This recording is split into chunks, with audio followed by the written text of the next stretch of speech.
video we are going to learn arrays in C language.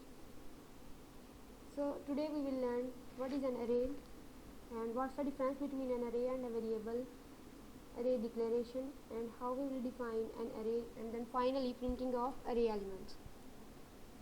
So array is a collection of consecutive memory locations. It means if we have an array of size 5, its memory location from 1000, then we will have 1000, 1002, 1004, 1006, 1008 and up to our size. What it does mean? It means we have consecutive memory locations for our array elements. Arrays are used to store the same type of data. It means if you are using integer type array, you cannot use a character in it. It can be single dimensional or multi-dimensional array. Okay, for example, we have two variables, variable 1 and variable 2, and the memory assigned to variable 1 is 1000 and the memory assigned to variable 2 is 2000.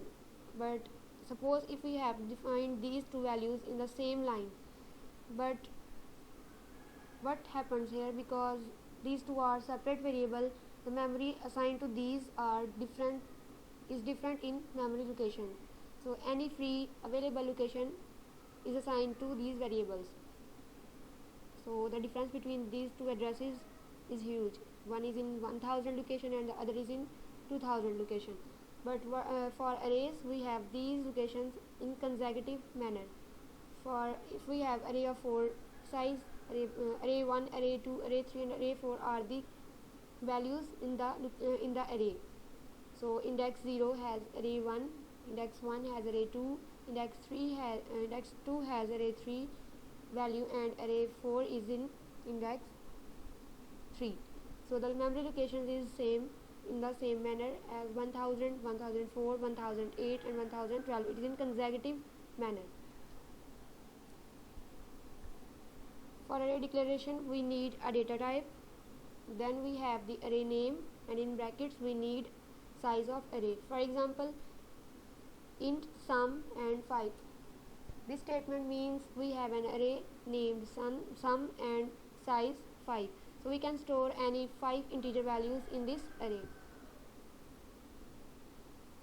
For array definition, just we have to define it, have to assign it some values, data type, array name, array size, and then we have values of array.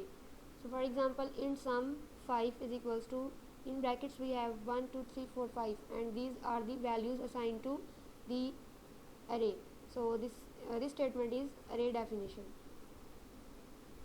Now we need to print the elements of array. So array is not a variable, so it is not printed in the single statement as cout. So we need something to be iterated. So we need a loop to print the values of array.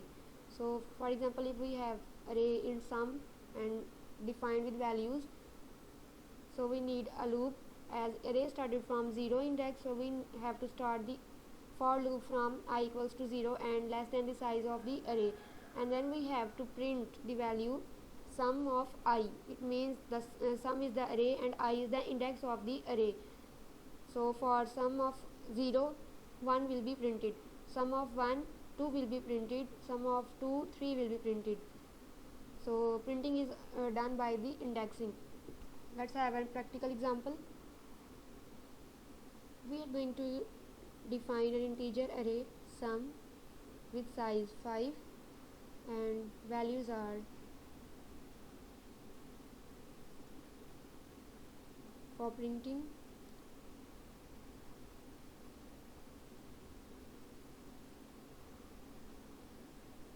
sum of I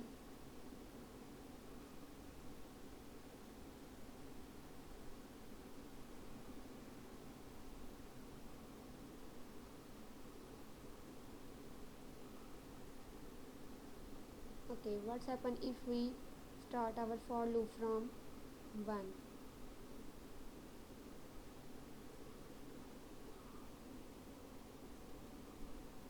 So the first element is skipped because I equals to 0 means sum of index 0, and in index 0 we have 3 value. value 3 and it skipped. What happened if we assign it values more than its size?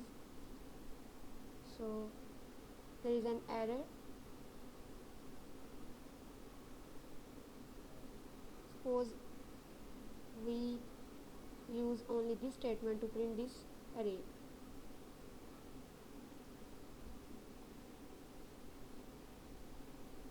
So there is a garbage because sum is not a variable, it is an array.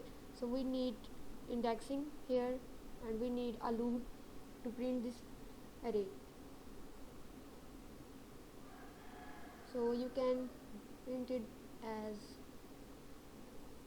by hard coding, giving index by yourself. So only element at index 0 is printed here. So let's make it correct. I is less than 5 and I plus plus. And suppose we have character here, and for characters we have